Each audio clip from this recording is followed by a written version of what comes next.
뉴스쇼 월요일의 코너.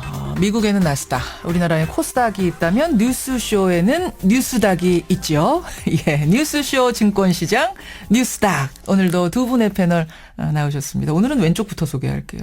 더불어민주당 장하나 전 의원 어서 오십시오. 예, 안녕하세요. 새누리당 이준석 전 비대위원님 어서 오십시오. 네, 안녕하세요. 상한가, 하한가. 오늘은 누굴 골라오셨을지 먼저 상한가부터 가보겠습니다. 두 분이 뽑아온 상한가 인물. 이준석 비대위원, 네. 누구 상한가? 저는 박지원 국민의당 원내대표 비대위원장이 되셨죠. 박지원 비대위원장을 뽑아오셨어요? 예. 일단 잠깐 기다리시고요. 장하나 의원 누구 뽑아오셨어요? 상한가. 예, 저 고민 많이 했는데요. 매주 네. 상한가가 어렵습니다. 하한가는 좀 각축이 늘 벌어지는데, 이번에 그 새누리당 유승민 의원 복당 후에, 예. 그래도 그 마이웨이 가시는 모습 때문에 상한가 한번 드렸습니다. 유승민 네. 의원 상한가. 그래요. 유승민 의원 상한가는 뭐 그래도 얼추 이해가 되는데 박지원 비대위원장, 국민의당 비대위원장은 지금 국민의당이 난감한 상황인데 난처한 상황인데 어떻게 상한가 주셨어요? 사실 국민의당이 최근에 위기 상황이 빠진 건 많지만 저희가 항상 이야기하는 것, 이 상한가라는 것은 지난주를 평가하기보다 다음 주를 바라보고 이제 하는 거기 때문에 예. 이 국민의당이 이제 지금까지 어떤 안철수 의원의 어쨌든 대권을 위해서 만들어진 정당의 색채를 띄웠던 건 사실입니다. 마치 안철수 당처럼. 그렇죠. 그리고 그런 비판을 많이 받았던 건 사실이고요. 그렇죠. 그런데 이번에 어쨌든 여러 가지 사건을 겪으면서 안철수 대표가 뒤로 물러설 수 있을 만한 공간이 이제 마련되었습니다. 그러면 그 안에서 박지원 원내대표처럼 정치적 경륜과 그리고 여러 가지 이런 좀 스킬이 있는 분이 당을 운영했을 때 어떻게 변화가 일어날까라는 생각하게 되는데 예. 저는 요걸 보면서 항상 떠올랐던 게 더불어민주당의 지난 총선 과정이었거든요. 왜냐하면 더불어민주당이라는 것도 굉장히 훌륭한 문재인 대표라는 그 대선 후보를 보유하고 있지만은 예. 지난 1년 가까이 계속 비판 들었던 것이 친노 패권주의와 그리고 또 문재인 대표의 어떤 그 당 지휘 능력에 대한 이런 이야기를 계속 많이 들었거든요. 그런데 예. 김종인 대표가 여러 가지 역할을 하고 있습니다. 예. 첫째로는 뭐냐면은 당내 대권 주자가 문재인 후보로만 국한되는 것을 막는 역할을 하고 있거든요. 그러네요. 그러니까 뭐 여러 사람들 언급한다든지 여러 사람 만나러 다닌다든지 그렇기 때문에 사람들이 긴장감을 가지고 정당을 보게 된다는 거죠. 저긴 보나마나 문재인 대표가 대권 후보가 될 것이야. 이미 대선 주자가 정해져 있어라고 하는 순간 사실 관심은 멀어질 수 있다. 재미없고 공격의 타깃이 집중됩니다. 바깥에서의. 예. 그런데 지금 같은 경우에는 김종인 대표가 일정 부분 공격도 맞아주는 역할을 하고 있고 예. 또 외부의 주자들을 또 당으로 끌어들이는 역할도 하고 있기 때문에 그러네요. 그 역할이 사실 자당 지지층에게는 어느 정도 욕을 먹으면서도 필요한 자리거든요. 그런데 지금 국민의당에는 그 역할이 약간 부족했던 것이 사실입니다. 소위 말하는 안철수 의원과 정치적 철학이나 아니면 그 명운을 같이 했던 안철수계라고 하는 분들이 예.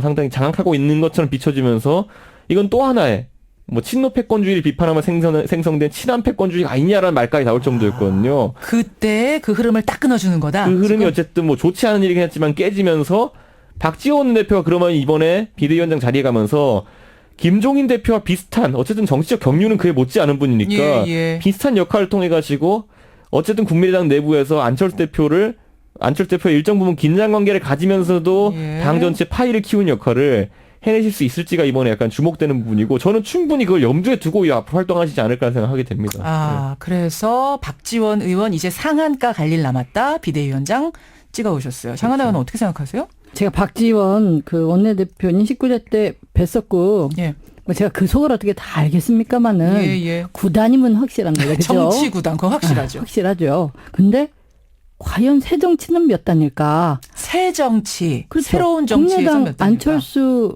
전 대표가 새 정치 표방했고 많은 국민들이 거기에 호응을 했는데 예. 박지원 비대위원장이 얼굴이 전면에 이제 드디어 나왔습니다. 예. 저도 오히려 그 국민의당이 새 정치 그리고 안철수를 이제 드러냈지만 이번 총선을 거치면서 국민들이 저게 새 정치였어? 다 거기에 얼마나 많은 호남의 중진 정치인들 그 새롭지 않은 얼굴들도 얼마나 많습니까? 근데 저게 새 정치였나 하는 의구심이 벌써 들었거든요. 예. 네, 근데 전 오히려 안철수 대표의 얼굴로 이 몇몇 분의 얼굴로 새 정치라는 걸 좀 꾸역꾸역 밀고 나갔었는데 이제 안철수가 없는 국민의당이 뭘로 새 정치 보여줄까? 게다가 박지원 원내대표가 원내에서야 당연히 뭐 1인자일 수 있겠는데 예. 비대위원장으로 나눠서 안철수가 얘기했던 새 정치를 그거를 끌고 간다고 하면 당의 얼굴로 과연 적합한가? 거기는 갸우뚱한다.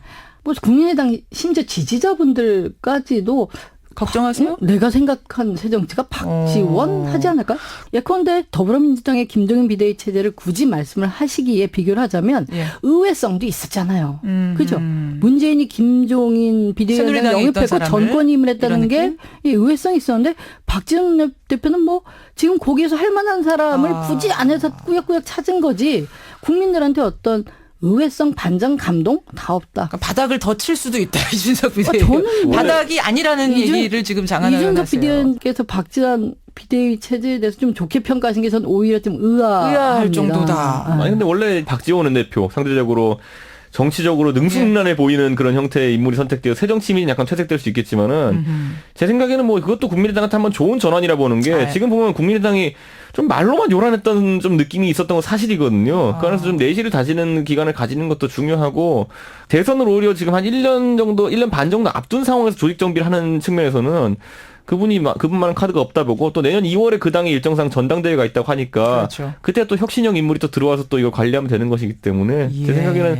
시기상으로는 굉장히 국민당이 호재다라는 생각을 합니다. 저는. 국민의당 바닥이냐 아니냐 이건 좀 지켜봐야겠습니다. 두 분의 평가가 엇갈리고 있는 상황.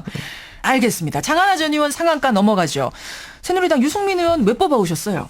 그 유승민 의원 그 본인이 하신 것도 있고 이런 지금 이정현 녹취록 방문처럼 외적 요인도 있긴 한데 어쨌든 뭐 비박의 어떤 아이콘 그 대표 주자로서 비박의 아이콘. 그렇게 돼버린 것 같아요. 상임위 열리면서 확실한 색깔 마이웨이를 드디어 보여주시는 것 같아요. 상임위에서 무슨 발언이 있었죠? 그 박근혜 정부 3년이 그리 좋은 성적이 아니다. 그리고 이제 정부가 다음 정권이 이어서 할 만한 일들을 좀 해야 되지 않겠나. 집착을 버려라. 이런 좀 날선 비판들을 그 젠틀하신 분이 할 정도면 그죠? 그분이 그 정도 표현이라면 아주 작심을 하신 것을 저는 보여지고 다음 정권이라는 표현이 나왔어요. 그러니까 말이에요. 그거에 주목하신 거군요. 그러니까 이제 좀, 용감하다. 네, 하고 그 당권 도전은 안 하겠다라고 한 것이 주변에서도 그렇고 계속 대권 가셔야지 당권 안 간다 하고 주변에서 이렇게 그 부채질을 다 해주고 있는 이런 분위기이기 때문에 그런 점에서 복당하자마자 그래도 보여주시니까 야 저거 저렇게 하려고 나갔던 거구나 하는 존재감을 느낀다 이 그런 말씀이시군요. 게 하나 있고요. 그 어떤 경제 전문가라서 지금 정권의 그 경제 실정을 다른 어떤 야당 의원들보다도 유승민 의원이 한마디 하는 게 훨씬 효과가 있기 때문에 그런 면에서도 존재감 아주 발산하고 있다. 아주 발산하고 있다. 이준석 전 비대위원. 유승민 의원의 대권 가능성 얼마나 보세요? 지금 입장에서는 제가 봤을 때 유승민 의원이 뭐 4선 의원의 이제 선에 진입하긴 했지만은 그래도 정치적 실적 자체가 아직까지는 탄압의 역사 외에는 크게 국민들에게 각인된 게 없습니다.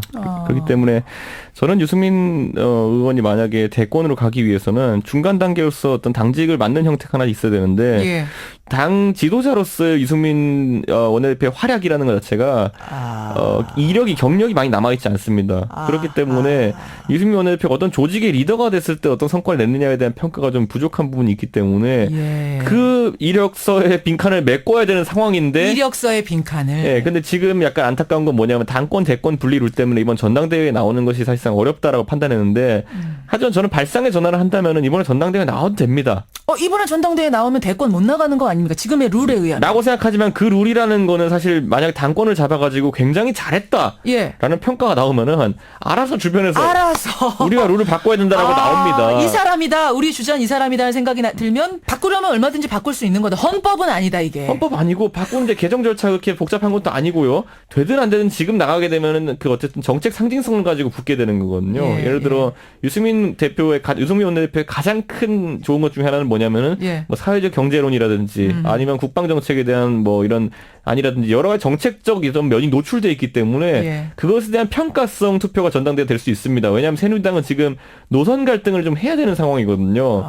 지금까지 전통적 보수 노선을 고집할 것인지 아니면 지난 19대 국회를 앞두고 견지했던 좌클릭 정책이라는 것을 다시 한번 또 견지해볼지에 대해 가지고 그게 판단이 있어야 되는데 지금은 그거를 어떤 전 당원의 의사를 묻는 전당대회라는 것이 가장 적절한 성격의 그런 그 정책 신임 투표입니다. 그러다 보니까 이번 기회를 적극적으로 활용해야 된다는 취지도 있고 그러려면은 정책 대표성이 있는 후보가 나가야 된다라는 말도 지금 만만치 않은데 여기에 대해서 유승민 대표 이제 결단을 못 내리는 것도 있고 실제 본인이 안 한다고 계속 하고 있기 때문에 예, 주변에서 좀 답답하게 하는 분도 답답하게 생각하는 분도 있는 거죠. 새누리당 분위기 안에는 그러네요. 근데 유승민 대표가 나간다고 해서 안 돼도 문제 아닙니까? 사실 그건 무슨 말씀이세요? 그러니까 전당대회 나가는데 나갔는데 안 돼도 안 될 문제. 경우 근데 그걸 계산하고 있는 거 아닐까요? 결정적으로 됐어요. 예. 근데 저는 안에서 그 리더십 따라줄 것이냐. 따라줄 저는 것이냐. 만신창이 될 것 같습니다. 본인도 된다고 예감할 하는데? 것이고 이 상황에서 유승민 의원이 당대표가 된다고 하면 저는 그걸로서 대권은 바이바이가 될 네. 거다라는 생각을 본인이 하고 있을 거다 지금. 그러게 흥미진진한데 일단 여기까지 일단 접고 하한가로 넘어가야 됩니다. 시간상. 하한가 뉴스닥 누구 뽑아오셨어요? 누구부터? 장하나 전 의원 누구? 저는 강신명 경찰청장을 강신명 경찰청장. 뽑았습니다. 이준석 전 비대위원 누구? 저는 조홍천 의원 뽑았습니다. 조홍천 의원. 그럼 이번에는 누구부터 말씀하시겠어요? 장하나 전 의원? 네, 강신명 경찰청장이 예.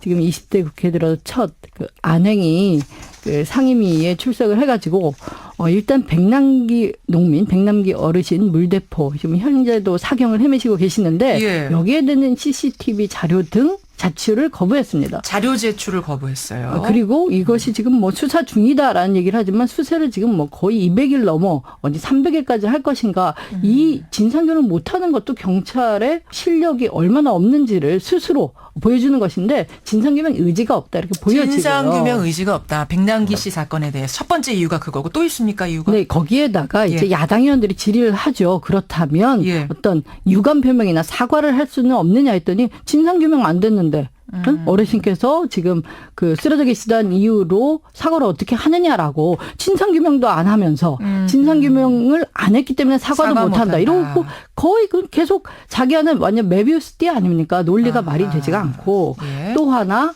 그 국회에서 그럼 자료를 제출을 해봐라. 검증을 하게 되는데 자료도 안 내놓고 있으니까 정말 어안이 벙벙하고 이렇게 공조직의 대표 수장으로서 너무 무책임한 게 아닌가. 무책임한 건 사실 그 아니냐. 과정을 지켜보는 분들이 많이 같이 분노했을 겁니다. 저도 지금 약간 흥분이 되고 있는데요. 예, 거기에 예.